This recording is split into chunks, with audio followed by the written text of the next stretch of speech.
Урматтуу жыйындын катышуучулары, 11 апрелде референдум болду. Бүткүл элдик добуш менен Кыргыз Республикасынын Конституциясынын жаңы редакциясы кабыл алынды. Ага ылайык аткаруу бийлигинин ишин жетектөө милдети толугу менен мага жүктөлгөн. Президенттин айрым укуктарына ылайык министрлер кабинетинин жыйынына катышып, отчет алууга жана элге кайрылууларды жасоого укуктуумун. Бүгүнкү жыйынды мен жалпы кыргызстандыктардын алдында аткаруу бийлигинин отчетун берүү деп эсептеймин. Учурдан пайдаланып, мекендештериме кайрылуу жасап кетким келет. Урматтуу менин мекендештерим, урматтуу катышуучулар, жыл бүттү. Мен да 1 жылдык отчетум кылган иштеримдин жыйынтыгы туурасында элге кайрылууга кезек келди. Бүгүн жаңы жыл алдында шайлоо бүтүп, Кыргыз Республикасынын Жогорку Кеңешинин 6-чакырылышы өз ишин аягына чыгып, 7-чакырылыш өз ишин баштаардын алдында, ошондой эле элдин жүгүн көтөргөн Кыргыз Республикасынын министрлер кабинетинин жана жалпы элдин алдында расмий түрдө 2020 жылдын 5 октябрынан тартып азыркы күнгө чейин аткарылган иштерибиз туурасында билдирип кетсем дейм. Өткөн жылы өлкөдөгү коомдук саясий абалдын маанисин терең түшүнүп, кырдаалды турукташтыруу үчүн бардык иш аракеттерди мыйзам менен чечип, укук талаага кайтарууга кадам жасадык. Укук талаада көпчүлүк депутаттар Кыргыз Республикасынын премьер-министрлик кызматына мени сунуштады. Өкмөт башчынын ыйгарым укуктарын аткаруу милдети мага жүктөлдү. Бир жагынан мамлекетибиздеги түзүлгөн саясий кырдаалды, экинчи жагынан пандемиянын шартында кемиген экономикабыздын абалын, бюджетибиздин тартыштыгын, социалдык милдеттерди жүрөгүм менен кабылдап турдум. Мен аны 2 ай аткардым. Бардыгы мыйзамдуу, мыйзам таласында чечилсин деген ниетте Кыргыз Республикасынын президенти кызматына шайлоо аркылуу аттандым. Бул милдетти тапшырып бердим, бүт милдетти. Тең шайлоо өтсүн деген принципти бекем кармандым. Мен да ар бир аймакты түрө кыдырып, эл менен түздөн түз жолугуштум, ар бир шайлоочумду угууга аракет жасадым, уктум. 2010 жылдын январында, 10 январында президенттик 2021 жылдын 10 январында президенттик шайлоо жана референдум өттү. Референдумда Кыргызстан эли башкаруунун президенттик формасын тандап алды. 11 апрелде референдумда Кыргызстандын эли өлкөнүн негизги мыйзамынын жаңы редакциясын, Кыргыз Республикасынын Конституциясын колдоого алды. Бардык иштер эң жогорку укуктук ченемдик акты менен бекемделди. Урматтуу замандаштар, менден эл эмнелерди талап кылды? Биринчи, экономиканы калыбына келтирип, бюджетти кескин көтөрүү тапшырмасын берди. Экинчи, элибиздин басымдуу бөлүгү кедей, ортодон ылдый деңгээлде жашайт, айрыкча жакырларга жакындан жардам берилсин деди. Жакындарын жоготуп ич ачышып турган эл пандемиянын толкуну менен катуу күрөшүңүз деди. Төртүнчү, Жогорку Кеңештин депутаттарынын санын кыскартыңыз деди. Бешинчи, кумтөр элге өтсүн деди. Эл аралык аренада Кыргызстандын аброюн көтөрүп, тең ата сүйлөшүүгө чыксак деди. Жана башка бир топ тапшырмалар болду. Биз эмнелерди аткардык? Экономикалык активдүүлүктү калыбына келтирүү, бюджетти толтуруу биринчи милдет болду. Өткөн жылдын октябры жылдын аягы болуп калгандыктан 2020 жылы тезинен бюджетти толтуруу, социалдык милдеттерди аткаруу керек болду. Ошондуктан 29 октябрда эч коркпостон экономикалык амнистия жарыяладым. Андан кийин мамлекеттин эсебинен байыгандар менен катуу күрөш жүрдү. 2020 жылдын октябрынан бүгүнкү күнгө чейин ачылган коррупциялык схемалар боюнча мамлекеттин кирешесине 8 миллиард сомго жакын каражат жана мүлк түрүндө кайтарылды. Жогорку кызматтагы аткаминерлер, сот жана укук коргоо органдарынын өкүлдөрү камакка алынды, жоопкерчиликке тартылды. Коррупцияга каршы күрөш улантылат жана абдан күчөтүлөт. Коррупция бул чоң социалдык коркунуч. Мамлекеттин укуру узун, эгер карапайым калктын бир тыйындан чогулган казынасынан 7-10 эселеп кайтарат. Экономиканы калыбына келтирүү үчүн айрыкча 2005 жана 2010 жылдагы элдик толкундоолордон кийин рейдерлик баскынчылыкты болтурбоо үчүн башынан менчикти коргоо, бизнести колдоо, ички жана тышкы инвестицияны сактоо менин негизги ишим болду. Президенттик кызматка киришерим менен менчикти коргоо, ишкерлерди жана инвесторлорду колдоо боюнча бир жылдын ичинде бир эмес 4 жолу жарлык чыгардым. Натыйжада биринчи ченемдик укуктук жактан жасалган колдоолорду айтсак, камсыздандыруу төгүмдөрүнүн тарифтери 2022-2024 жылга чейин 3 жылдык мөөнөткө жумуш берүүчүгө 17,5%дан жумушчунун санына жараша 4%га чейин кыскарды. Жылдык жүгүртүүсү 8 миллион сомго чейин болгон ишкерлер салык төлөөдөн бошотулду. Ишкердик субъекттердин укук коргоо органдарына текшерүүгө тыюу салуу узартылды. Жана башка дагы бир топ иштер жасалды. Экинчи, бизнести финансылык колдоолор боюнча айтсак, буга чейин мен келгенче экономиканы өнүктүрө турган бир дагы механизм жок экен. Мамлекеттик банктардын уставдык капиталы жетишсиз болуп келген. Өздөрүндө жок болсо аналар кантип элге жеңилдетилген насыяларды бере алат эле. Эч андай мүмкүнчүлүктөрү жок экен. Азыр бизде 3 банкыбыз бар, мамлекеттик банк. РСК, Айыл банк жана Керемет банктары. Быйыл ушул банктардын уставдык капиталы көбөйтүлдү. РСК банк 5,4 миллиард сомго чейин көтөрүлдү. Айыл банк 5,5 миллиард сомго чейин. Керемет банк болсо 8,7 миллиард сомго чейин уставдык капиталдарын көтөрүп бердик. Биз 100 миллион долларга чейин жеткиребиз деген оюбуз бар.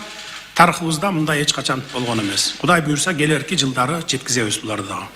Демек, өздөрү пайда таап, аны айлантууга толук мүмкүнчүлүк алышат. Быйыл элге 20 миллиард сомдон ашык насыя берилди. Анын 72% аймактарга кетти. Мында ар бир тыйындын кимге берилгендиги боюнча контроль күчөтүлөт, келаткан жылы текшерүүлөр болот. Акчалары көбөйгөн мамлекеттик банктар эми кредит берүү саясатын өзгөртөт деп ойлойбуз. Аны менен бирге кредиттин максаттуулугуна контроль күчөйт. То есть кредитти алып той томолок өткөзбөстөн ошо алган направлениясына жумшаш керек. Дыйкан алдыбы жерге жумшасын, фермер алдыбы малга жумшаш керек да. Муну да текшеребиз. Демек, элдин бизнес пландары каяка сатылат, ошондон баштап түзүлүп, өзгөрө баштайт. Кепилдик фонд боюнча айтсак, былтыр октябрдан кийин тез арада 2 миллиард сомго кошумча капиталдаштырылып, пандемиядан жабыр тарткан ишкерлерди колдоого 10%дык чени менен насыялар берилди. Быйыл 2,5 миллиард сом суммасында кепилдик фонд кошумча капиталдаштырылды. Азыр анын уставдык капиталы 6,6 миллиард сомду түздү. 6 миллиард 600 миллион сом түздү да. Бул эмне берет? Бул банктар талап кылган залог күрөөгө коюу деген баледен элди кутулттук. Күрөөсүз эле азыр 3 миллион сомго чейин насыяларды алууга мүмкүн болду. Россия Кыргыз өнүктүрүү фонду тарабынан 1-июлдан баштап түздөн-түз каржылоо программасы боюнча жаңы насыялар бериле баштады. Бул каржылоо былтыр 5 октябрдан кийин токтотулуп калган эле. Быйыл ушу июль айларынан баштап бере баштады. Мунун баары ишкерлерди колдоочу механизмдер. Бирок бул дагы чек эмес. Ишкерлерге берилип жаткан жогорудагы жеңилдиктер алардын көмүскө экономикадан чыгуусуна сөзсүз түрткү болот деп ишенебиз. Тышкы инвестиция жаатында Россия, Казакстан, Өзбекстан, Түркия, Түркменистанга иш сапарлардын алкагында бизнес өкүлдөрүнүн катышуусу менен эки тараптуу экономикалык форумдар болуп өттү.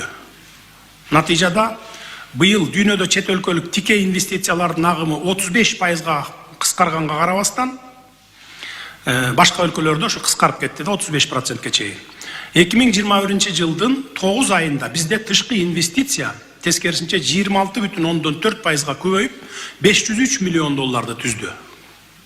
Сом менен алганда 43 миллиард сом тышкы инвестиция келди бизге. Инвестициялык өнүктүрүү фонддору түзүлдү жана түзүлүп жатат дагы. Венгер Кыргыз өнүктүрүү фонду уставдык капиталы 16 миллион доллар менен түзүлдү, аны 50 миллион долларга чейин жеткиребиз деп макулдашылды. Өзбек Кыргыз өнүктүрүү фондунун уставдык капиталы 50 миллион доллар менен түзүлүп, буюрса муну дагы 200 миллионго чейин чыгарабыз деп сүйлөшүлдү, кол алышылды.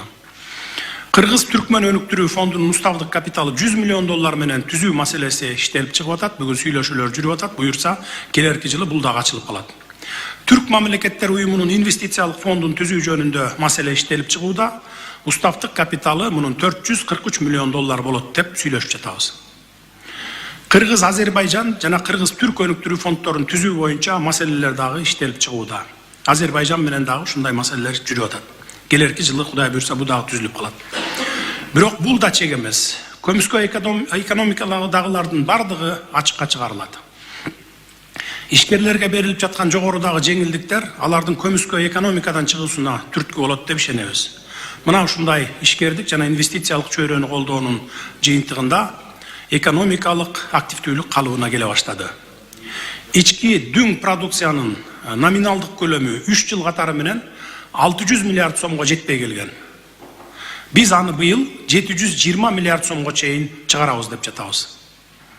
Башкысы экспортко чыгара баштадык, бюджет көбөйтүүнүн эффективдүү жолдорун таптык. Экспорт иш жүрүп баштады дегенди билдирет. Анын башкы себеби бизнести колдоо, коргоо боюнча мамлекет тарабынан жүргүзүлүп жаткан жогорудагы чаралар түрткү болгондугун белгилеп кетким келет. Бул сандар эмнени айтайын деп жатам, бул сандар менен. Былтыркы ички дүң продукциянын өсүшү минус 8,6%га төмөндөгөн. Же акыркы 14 жыл ичиндеги өтө төмөн көрсөткүч болгон.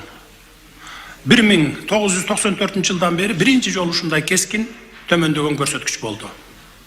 Айтарым ошол эле мезгилде ушундай эле пандемиянын камалган шарттарында коңшу мамлекеттерде өсүш сакталган.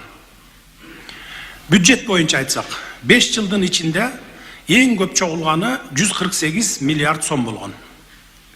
Быйыл республикалык бюджеттин киреше бөлүгү 11 айда 162 миллиард сомду түзүп, 2020 жылга салыштырмалуу 41%га же 47 миллиард сомго өстү.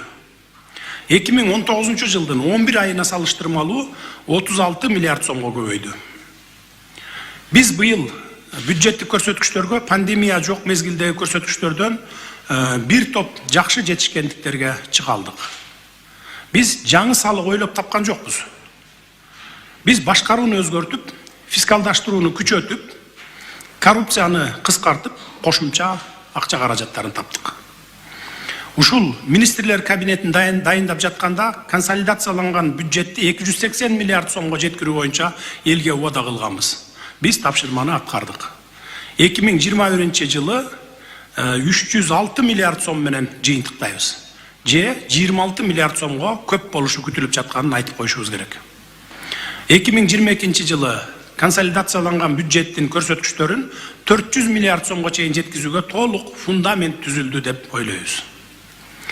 Коопсуздук кеңешинде айткан Акылбек Үсөнбековичтин иштөөсүндөгү 3 принципти мен толук колдоймун. Биринчи принцип элдин биримдиги, экинчи принцип мамлекеттин бүтүндүгү, үчүнчү принцип салык төлөбөгөн эң оор кылмышка айланат деген принциби. Салык мамлекеттик казынанын өзөгүн түзүү үчүн негизги булак. Салык кайра эле өзүбүзгө, жарандарыбыздын өз жыргалчылыгына, бакубаттуулугуна жумшалат. Шуну унутпашыбыз керек. Урматтуу жыйындын катышуучулары, элдин мага койгон экинчи талабы айрыкча жакыр жашагандарга жакындан жардам берилсин деген талап болду. Экономикада кандай гана макроэкономикалык өсүштөрдү айтпайлы, чындыгында элибиздин басымдуу бөлүгү ортодон ылдый деңгээлде жашаарын эч кимден жашыра албайбыз. Карапайым элдин басымдуу бөлүгүн колдоо менин жүрөгүмдөгү биринчи иш болду. Эл бизден эмнени сурайт? Негизгилерине токтоло кетсем дейм.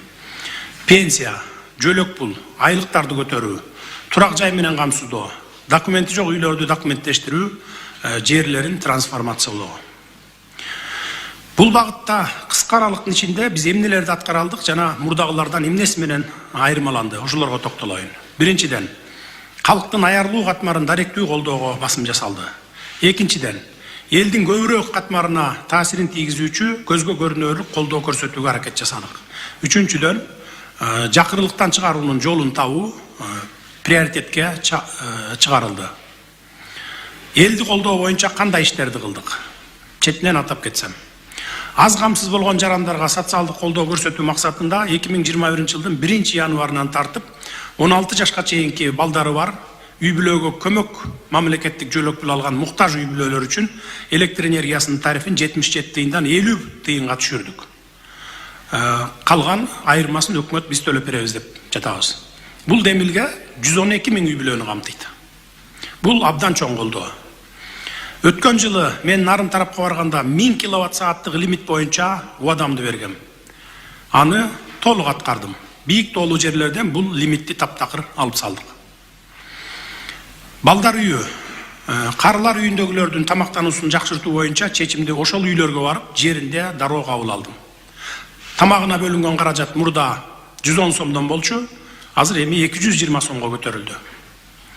Пенсиялардын базалык жана камсыздандыруу бөлүктөрүн индексациялоо жөнүндө жарлыкка кол койдум. Азыр орточо пенсия 6248 сомду түзөт. Кудай буйрса, муну келерки жылы дагы көтөрүп беребиз. 711 миңден ашык пенсионерлердин жашоосун жакшыртуу боюнча Акылбек Үсөнбековичтин конкреттүү сунуштары бар. Буйрса, анын баарын ишке ашырабыз. Социалдык даректүү колдоо күчөтүлдү. 1-октябрдан 50%га жогорулатылды. Буга чейин колдоруна 4000 сом алышса, эми 8000 сомдон алышты. 1-январдан тартып дагы көтөрүлөт. Ден соолугунан мүмкүнчүлүгү чектелген жарандар, 1-топтогулар 4000 сомдон 8000 сомго чейин көбөйдү. 2-топтогулардыкы 3300дөн 6600 сомго жогорулатылды. 3-топтогулар 2700дөн 5400 сомго жогорулатылган жөлөк пулдарды алышат. Тоолук жетим балдар мурда 2000 сомдон алышса, азыр эми 6000 сомдон алышат. Же 3 эсеге көбөйтүлдү. Буйрса, 1-февралда 98296 адам жакшы пособияларды колдоруна ала башташат. Биз көбүрөөк карапайым элге жардам берели деп жатабыз. Биздин максат өлкөдө жакшы жашаган адамдардын санын көбөйтүү. Жакыр жашаган адамдардын саны жылдан жылга азайып, орто жашаган адамдардын катары көбөйүшү керек. Эми айлык акыларды көтөрүү боюнча айтсам, биринчиден саламаттык сактоо, маданият системасынын кызматкерлеринин эмгек акысы категориясына жараша 50%га чейин жогорулатылды. Экинчиден, өткөн жылдагы Баткен окуяларынан кийин мамлекеттин коргоо жөндөмдүүлүгүн күчтөндүрүү зарылдыгы ачыкталды. Кыргызстандын 30 жылдык тарыхында биринчи жолу өзүбүздүн каражатыбызга ок өтпөс машинелер, вертолет, пилотсуз учактарды жана башка аскер техникаларын сатып алдык. Булар менен бирге бир катар күч түзүмдөрүнүн кызматкерлеринин айлыктарын дагы жогорулаттык. Мисалы, улуг офицерлер мурда 25 000 сомдун тегерегиндеги айлык акы алса, эми алар 37-40 миңдин тегерегинде алып калышты. Буйрса, бюджетти жакшы көтөрүп алсак, апрель айынан баштап дагы башка тармактагы мугалимдерден баштап баарынын айлыктары дагы көтөрүлөт. Элди колдоо боюнча дагы бир ишке токтолгум келет. Эпидемиологиялык кырдаалга байланыштуу татаал экономикалык абалда калган зайымчыларды колдоо максатында 2020 жылдын аягында кредиттер боюнча пайыздарды төлөө үчүн бюджеттен 734 миллион сом бөлүнгөн. Жыйынтыгында өткөн жылдын аягында 390 миңден ашык карыз алуучулар жардам алышкан. Биз муну менен эле токтоп калбайбыз. 2022 жылдын 1-январынан баштап сугат жер, кайрак жер, жайыт жана чөп чабыш жерлерге салык төлөнбөй турган болду. Насыялар январ-февраль айынан баштап дыйкан фермерлерге 6% менен бериле баштайт. Ал эми мунун натыйжасы канча адамга тиерин өзүңүздөр билесиздер. Элибиздин 65% элет жеринде дыйканчылык, мал багуу менен жашоосун өткөрөт. Максат шарт түзүп берип, мамлекетти тамак аш коопсуздугу менен камсыз кылуу. Элди турак жай менен камсыздоо жаатында айтсам, ипотеканын проценти 4-кө түштү. Тагыраак айтканда, ипотекалык насыялоо боюнча пайыздык чен бюджеттик чөйрөнүн кызматкерлери үчүн 4%га чейин төмөндөтүлдү. Бул рынокто эң төмөнкү пайыздык чен болуп саналат. 2020 жылдын 1-октябрынан бүгүнкү күнгө чейин 959 кишиге ипотекалык кредит берилди. Келе жаткан жылы дагы бюджеттен 5,5 миллиард сом акча каражатын бөлүп беребиз. 5 миллион сомго чейин ипотекалык насыя алууга мүмкүн болду. Бир киши 5 миллион сомго чейин ала алат. Документи жок үйлөрдү документтештирүү, жерди трансформациялоо жаатында жылдап чечилбей келе жаткан элдин көйгөйүн чечип бере баштадык. Чүй жана Ош областарындагы айыл чарба жерлерге 10 миңден ашык үй курулуп, көп жылдардан бери жерлерди трансформациялоо маселеси чечилбей жаткан. Саясий эрк көрсөтүлүп, тиешелүү мыйзамдар кабыл алынып, үй жайсыз калуу алдында турган 10 миңдеген жарандарыбыздын маселеси чечилүүдө. Бишкек шаарынын Тецеки аймагына өзүм бардым. Бир эмес, иштик контролдук алыш үчүн 2 жолу бардым. Ошол аймактарда жашаган үй документтерин чечүү үчүн 47,7 гектар жер тилкесин трансформациялап бердик. Жарандар кызыл китептерин, үйлөрүнүн техникалык китепчелерин алып жатышат. Азыр 798 үйдүн 119 даяр болду, 69 документтеринин колуна алды, 500-550 участокта изилдөө иштери жүрдү, 5 мобилдүү топ иштеп жатат. Буюрса 1 апрелге чейин Кыргызстан боюнча 25.000 гектар жердин трансформациялоо иштери аягына чыгарылат. Элдин баары жашап жаткан үйлөрүнө мыйзамдуу ээ болушат, документтерин алышат. Бирок жерди басып алганды ушуну менен токтотолу. Мындан ары жакшынакай айдоо жерлерин айдоо аянты боюнча сактап калышыбыз керек. Мен жалпы элди ушуга чакырам. Буюрса бюджетибиз жакшы болуп турса, социалдык турак жай маселесин да чечебиз. Эскертерим, жыл сайын азык-түлүк коопсуздугун камсыздоо дүйнөдө тартыштыкты жаратууда. Бул максатта мындан ары айдоо жерлери өз багытында гана пайдаланылат. Ким басып алып, мыйзамсыз үйлөрдү салса, катуу жоопкерчиликке тартыларын эскертемин. Жогорудагы жардамдардын баары кимге берилди? Албетте, карапайым калктын өзүлөрүнө берилди. Менин тилегим кыргызстандыктар өз жеринде кор болбой жакшы жашаса деймин. Урматтуу кесиптештер, өткөн жылы жакындарын жоготуп ич ачышып турган элдин мага койгон 3-чү талабы коронавирус менен катуу күрөшүү болду. Медицина тармагы таптакыр даяр эмес экендигин көрсөттү. Жада калса, аспиринди, масканы да өзүбүздөн чыгара албайт экенбиз. Баарын импорттойт экенбиз да, импортубуз көп.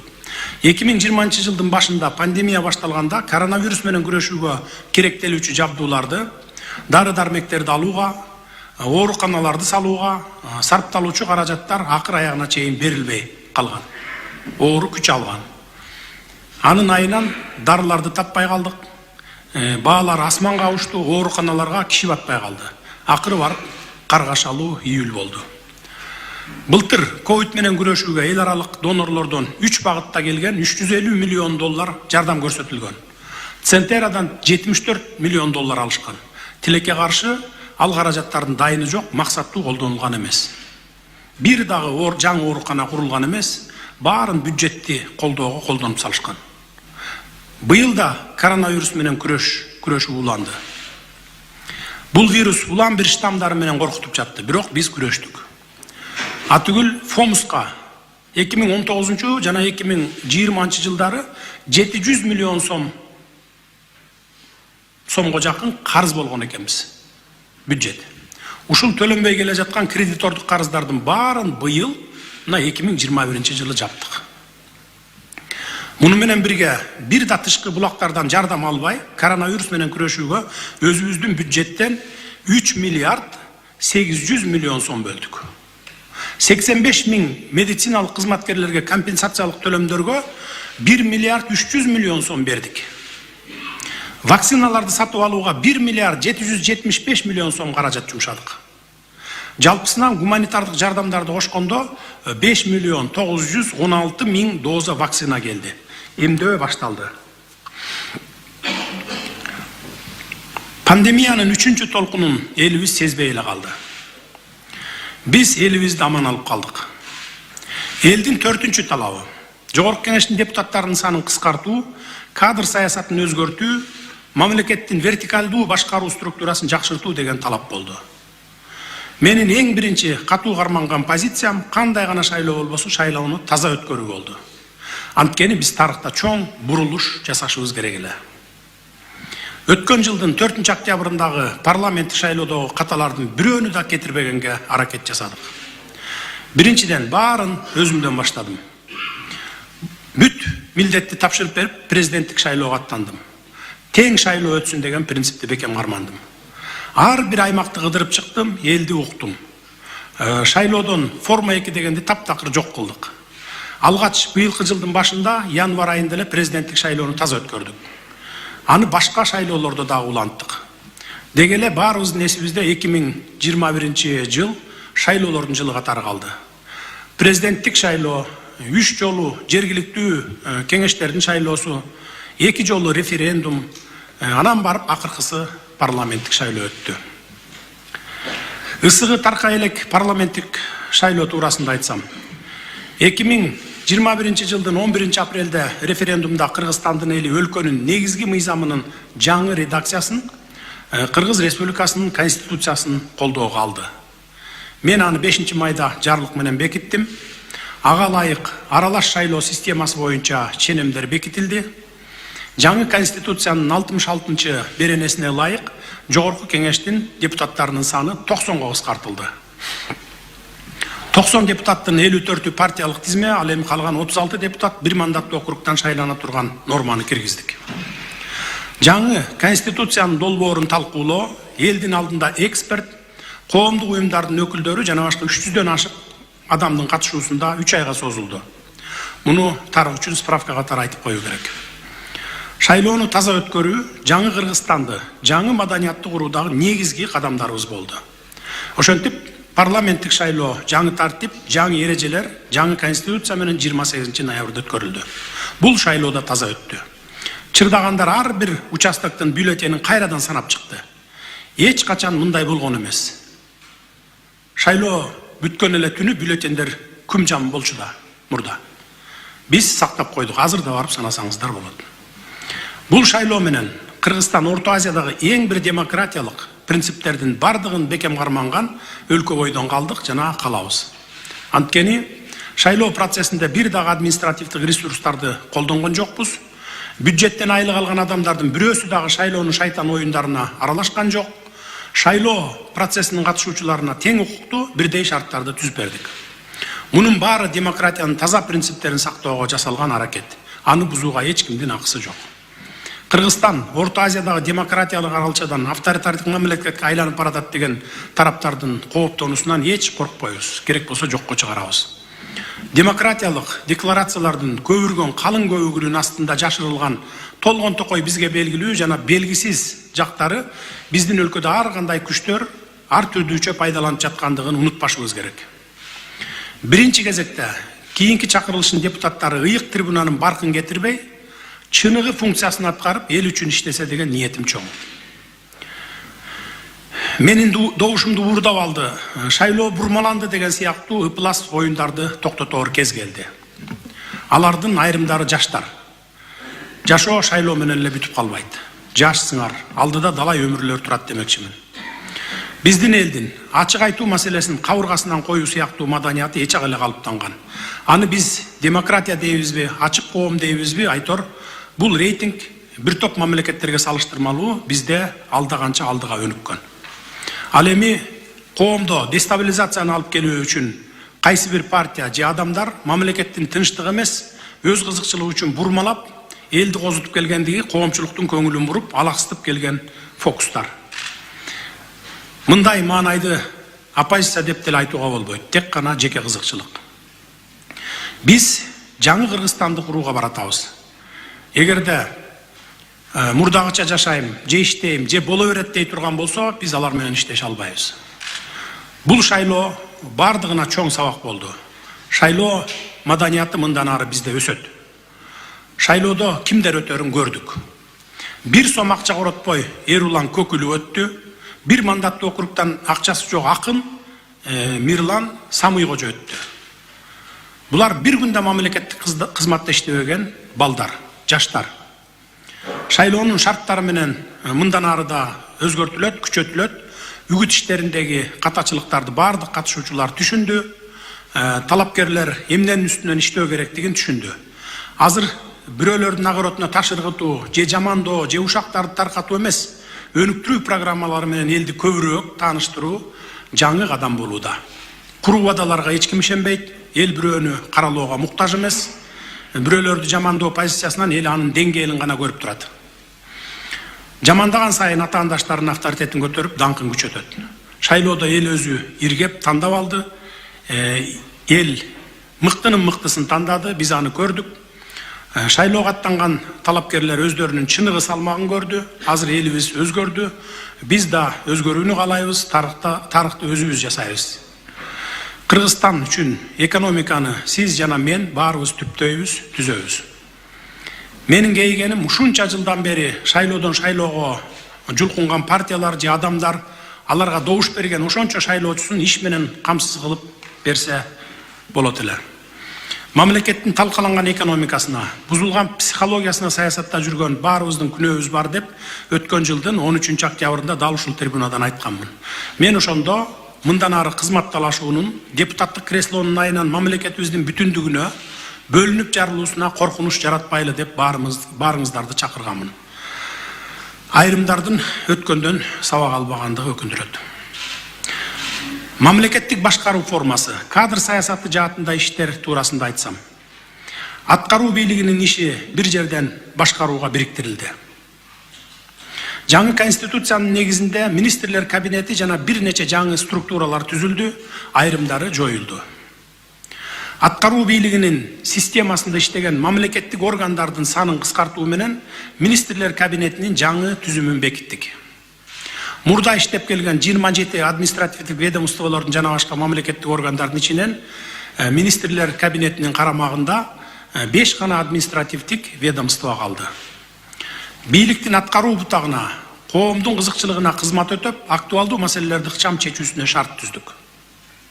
Мындай реформалар министрликтердин жана ведомстволордун ролун жана жоопкерчилигин жогорулатты. Министрлер кабинетинин жана тиешелүү мамлекеттик органдардын деңгээлинде кабыл алынуучу чечимдерди даярдоонун ыкчамдуулугу күчөтүлдү. Ал эми конкреттүү кадр саясаты боюнча айтсам, 29 январдан эң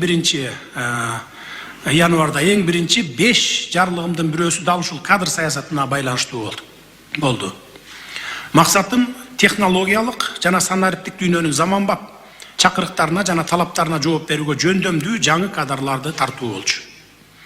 Март-апрель айларында жергиликтүү мамлекеттик администрациялардын башчыларын, акимдерди жана алардын орун басарларын аттестациялоо өткөрүлдү, ротациялоо жүрдү. Акимдердин жана алардын орун басарларынын кызмат орундарына кадрлардын аймактык резерви түзүлдү. Жергиликтүү мамлекеттик администрация жана жергиликтүү өз алдынча башкаруу жөнүндө мыйзамды кабыл алдык. Ага ылайык жергиликтүү деңгээлдеги социалдык экономикалык маселелерди чечүүдө акимдердин, жергиликтүү өзүн өзү башкаруу органдарынын жоопкерчилиги жогорулатылды. Аким ишти уюштурууга, аны контролдоого бардыгына жооп берет. Акимге мамлекеттик органдардын райондогу түзүмдөрүнүн жетекчилерин, райондук маанидеги шаар мэрлерин, айыл өкмөт башчыларын кызматка дайындоо, кызматтан бошотуу укуктары берилди. Мурда мындай укук жок болчу. Башкысы ошол шаарда же ошол аймакта туулуп өскөн адам ал шаарга, айыл аймагына же мэр же аким боло албайт. Акимдер жана башка жетекчилер переназначение кайра дайындоо болбойт деген ченем киргиздик. Биз эмне үчүн өз жерине аким, айыл өкмөт болуп иштей албайт дедик? Анткени биз республика боюнча ротацияларды улантабыз. Жаңы жылдан кийин улантабыз. Бардык структураларда ротациялоо болот. Антпесек бир жерде 14-15 жылдан бери отуруп иштеген жергиликтүү ошол соттор болобу, прокурор болобу, МВДнын кызматкерлери болобу коррупцияга аралашып, туугандашып, абдан мындай бир начар туура эмес иштерди жасагандар көп да. Ошондуктан биз ротация кылабыз. Урматтуу жыйындын катышуучулары, элдин мага койгон башкы талаптарынын бири кумтөр элге өтсүн деди. Эл аралык аренада Кыргызстандын аброюн көтөрүп, тең ата сүйлөшүүгө чыксак деди. Биз бул тапшырманы аткардык, катуу кириштик. Акылбек Үсөнбекович, Динара Асиевна Кутманова, Камчыбек Кыдыршаевич, Курманкул Токторалиевич теңиз бөлтүрүп баштаган команда ар тараптуу күрөштү баштады. Кыргыз элинин кумтөр боюнча бардык ой тилегин, максатын сөзсүз ишке ашырабыз. Ал үчүн биринчи кезекте мыйзамдык жактан күчтөдүк. Президенттик ишке киришерим менен биринчи чыгарылган 5 жарлыгымдын ичинде дал ушул Кыргыз Республикасынын Тоо кен тармагын реформалоо маселелери жөнүндө жарлыгымды чыгардым. Анын алкагында түздөн түз улуттук кызыкчылыктарды көздөгөн бир топ мыйзамдарга өзгөртүүлөрдү киргиздик. Мисалы, ири кендерди өзүбүз иштетебиз деген максатта улуу көчмөндөр мурасы аттуу холдингти түздүк. Мамлекеттин үлүшү бул холдингте 100%. Буга чейин рекультивацияга каралган каражаттар ар кандай 17 банкта жаткан. Кумтөрдөн тышкары башка кендерден рекультивацияга түшүп жаткан 340 миллион сом эми мындан ары мамлекеттик банктарда гана сакталат. Бул каражат кичи жана орто бизнестин экономиканы өнүктүрүүгө багытталган гана долбоорлоруна кайрымдуулук негизде аз пайыз менен берилет. Иштеппей лицензияларды жөн гана басып жаткан компаниялардын лицензиялары кайтарылат. Бүгүнкү күндө кайтарып жатабыз бир топ лицензияны дагы. Муну менен инвестиция тартуу үчүн бош объектилердин санын көбөйтө алабыз. Геологиялык чалгындоо иштерин биринчиден оптималдаштыруу, экинчиден мамлекет өзүбүз жүргүзүү максатында Кыргыз геология мамлекеттик ишканасын түздүк. Бул мыйзамдардын бардыгы тоо кен тармагын өнүктүрүү менен бирге Кумтөр кени боюнча Центера менен эсептешүүгө да өбөлгө түзөт. Чет өлкөлүк компания тарабынан Кыргыз Республикасынын экологиялык коопсуздуктун нормаларын одоно бузгандыгы үчүн Кумтөр кенине 17-майдан тартып убактылуу тышкы башкаруу киргиздик.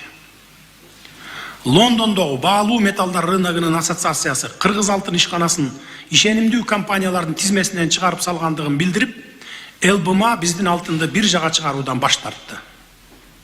Эми алтындарыбызды сата албай калабыз деп ызы-чуу салып жатышты эле, мен эч камсанабаңыздар деп ошондо эле айткам. Алтынды сатып алам дегендер көп. Алтын эч качан жерде калбайт. Казып жатабыз, каза беребиз, эч ким тоскоол боло албайт. Сентера өзү да Кумтөр кени мындан ары ага таандык эмес экенин моюндап жатат. Сентера Gold Inc. компаниясы өзүнүн баланстык наркынан $926 миллион эсептен чыгарып, бизнес операциясынын токтогондугун, аны менен Кумтөр кенине көзөмөлдү жоготконун билдирүүгө аргасыз болду. Кыргызстанды кул кылуучу келишимдер жана алардын бузулушу эл аралык коомчулуктун мамилесине көз каранды кылышы бизди колу бутубуздан байлап турган. Биз Кумтөрдөн күчөгөн вертикалдык коррупцияга каршы күрөштө эл аралык соттор менен соттошкондон коркпой калдык. Атүгүл эл аралык сотторду жеңе баштадык. Юстиция министри Аяз Баетов эл аралык бардык соттор менен англисче тең ата сүйлөшүп, коррупциялык инвестициялык келишим болгонун далилдеп, Мегакомду да утуп алдык. Франциянын соту коррупциялык жол менен келген инвестицияны эч качан колдобой турганын билдирди. Демек, бизде да кадрлар өстү. Кыргызстандын кызыкчылыгында иштей турган кадрлар өсүп жетилип, даяр болду. Биз бир гана позицияны туруктуу кармайбыз. Күрөштүн акыр аягына чейин барабыз. Эгер тынчтык сүйлөшүү жолу менен чечише албасак, Центерага экологиялык жана коррупциялык дооматтарды коебуз, жыйынтык чыгарабыз. Центера менен күрөшүүдө биз эл аралык ири долбоорлорду сунуштадык. Глазгодо климатты жакшыртуу, мөңгүлөрдү сактоо боюнча дүйнөлүк лидерлердин саммитинде жасаган билдирүүм Кумтөр кени мындан ары Кыргызстанга кызмат кылат дегенди билдирет. Биздин идеялар дүйнөлүк коомчулук тарабынан жакшы колдоого алынып жатат. Биздин демилгебиз менен 2022 жылды ООН тоолорду туруктуу өнүктүрүүнүн эл аралык жылы деп жарыялады. Бизди колдоп беришти. Биз бул мүмкүнчүлүктү толук пайдаланышыбыз керек. Быйыл ЮНЕСКОга тоо мөңгүлөрүн сактоо жөнүндө резолюцияны демилгеледик. Биз тараптан киргизилип, ООНдун башкы ассамблеясы тарабынан бекитилген табият чек араны тааныбайт аталышындагы токтом жоболорун аткаруу үчүн эл аралык өнөктөштөр менен бирге иштеп жатабыз. Бул боюнча үмүт артарлык жетишкендиктер бар. Тоолуу аймактарды туруктуу өнүктүрүү боюнча 5 жылдык программаны бекитүүнү жана 2027 жылы Бишкек плюс 25 глобалдык саммитин чакырууну да демилгелеп жатабыз. Мен ойлойм, муну да колдоп беришет деп. Алдыда бизди дүйнөлүк масштабтагы иштер күтүп жатат. Тоо кен байлыктарыбыз менен бирге ошол тоолордон түшкөн мөлтүр таза сууларыбыз биздин элдин башкы байлыгы. Ошондуктан мен мөңгүлөрдүн коргоочусу Айкөл Манастын калкы деген идеяны дүйнөгө жайылткым келет. Жараткан жөн жерден сатылбас, тазагандуу ак сөөк элди суунун башына койбосо керек. Суунун башы болгон баарынан артык. Мен быйылкы жылдагы иштердин ичинен адам өмүрү менен коштолгон баткен окуялары боюнча пикиримди дагы айтып кетсем. Чектеш өлкөлөр менен мамлекеттик чек аранын юридикалык тариздөөнүн аяктабагандыгы, айрым участкалар боюнча сүйлөшүү процессиндеги татаалдыктар, Кыргызстанга стратегиялык транспорттук инфраструктуранын коңшу өлкөлөрдүн аймактары аркылуу өтүшү республиканын аймактык бүтүндүгүнө тикелей коркунуч болууда. Быйыл биз Кыргыз-Тажик чек арасында болгон окуялардын кесепетинен жабыркаган Баткен облусун 3 айдын ичинде калыбына келтирдик. Баткенге биринчи жолу стратегиялык чек катары мамлекеттик деңгээлде көңүл бурулду. Облуска өзгөчө статус берилди. Өнүктүрүү программасы кабыл алынды. 500 миллион сомду жыл сайын бөлүп туруу чечимин кабыл алдык. Баткен боюнча көп иштерди аткардык. Мен бир жаңылыкты сөзсүз айтып коюшум керек. Өткөн жылы президенттик шайлоого аттанганда биринчи үгүт иштеримди Разаковдун жеринен Баткенден баштаганмын. Быйыл Разаковдун 110 жылдыгын урматына Исфана шаарын Разаков шаары деп атоо боюнча чечимди кабыл алдым. Урматтуу жыйындын катышуучулары, быйыл көп иштер болду. Буюрса дагы ири масштабтуу иштер болот. Өкмөт 2021 жылдын башынан тартып ушул күнгө чейин 3750 укуктук ченемдик документ менен иштеди. 50 миңге жакын документ келип түштү. Анын ичинен 8492 документ контролго алынып, баары аткарылды. Буга чейин аткаруу мөөнөтү 3 айдан 1 жыл, 2 жылда аткарылбай жаткан документтер көп болчу. Азыр иштөө темп өтө ыкчамдады. Макулдашуудан өткөрүү жөнөкөйлөтүлдү. Мен ишенем, бизде жакшы команда түзүлдү деп эсептейм. Биринен бири ашкан экономисттер, финансисттер башкарып жатасыздар. Иштөө үчүн бардык шарттарды түзүп, регламентти өзгөртүк. Кечиресиз, бул менин милдетиме кирбейт деген сөздү жок кылдык. Бир кагаз, бир дагы кагаз президенттин администрациясында жатат деген шылтоо жок калды. Сиздерди да демократия, меритократия, реформа дегенде тикеңиздерден тик туруп иштөөгө чакырамын. Өзүңүздөрдөн акылдуураак орун басарларды менин ордумду тартып алат деп чочулабай дайындаңыздар, коркпостон. Чечим кабыл алуудан коркпоңуздар. Министрлер кабинети азыр жакшы динамика менен өнүгүүгө баратасыздар, ушул темптен жазбаңыздар. Кыргызстан бай болбосок дагы, бирок биз жаңы башталыштарда биринчибиз, дайыма үлгү болуп келгенбиз, үлгү болуп кала беребиз. Жашыл экономика бизден башталышы керек. Демократия боюнча башка өлкөлөр бизден үлгү алышы керек. Сан ариптештирүүдө дагы биз алдыда болушубуз керек. Булардын баары кооз, декларативдик мүнөздө эмес, жыйынтыкка умтулалы. Жыйынтык жалпы элдин жашоосун жакшыртууга алып келиши керек. Ансыз да 30 жылдан бери канчалаган реформаларды жасадык, каражаттарды короттук. Өкүнүчтүүсү, ушул реформалардын туу чокусу карапайым калкты эмес, саналуу бир үй бүлөлөрдүн байышына иштеп келди. Биз ушундан алыс бололу. Аз иш кылсак да элдин эсинде калсын, элге сезилерлик болуш керек. Мыйзамдар эмне үчүн жазылат? Мыйзамдар эл үчүн жазылат, элге кызмат кылуу, жашоосун жайлуу кылуу максатында жазылат. Биз жазган, биз кабыл алган мыйзамдар эл үчүн гана иштеши керек.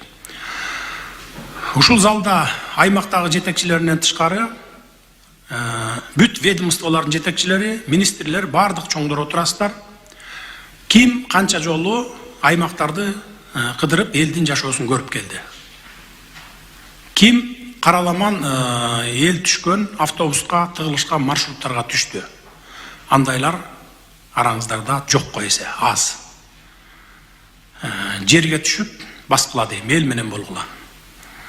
Ушуну менен мен кириш сөзүмдү аяктаймын. Жогоруда мен айткан иштер, биз аткарган иштердин жарымынын жарымы эле деп эсептеймин. Сиздер кеңири айтып бересиздер деп ойлоймун.